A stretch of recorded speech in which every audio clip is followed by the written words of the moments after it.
if you have an Inster, you have to try this on the boot. One thing that when I was talking to people on Insters, I'd kind of said the boot, these used to annoy me a bit, right? Not always, but say for example, that's the way the boot comes, right? Now, if you want a bigger boot in an Inster, I was pulling out this cover here, and I had a big boot, and I've often said to people, I wish there was a piece of Velcro that held these up like that. So, and I was just kind of going, I can't believe the manufacturers kind of left it that way. Anyway, I was wrong.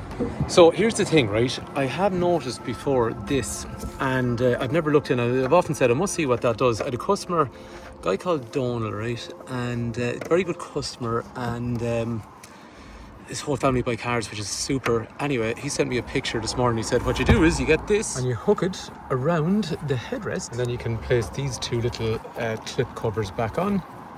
And now, oops, no, that's a bit of a tight squeeze on there. So that's in, that sits back down.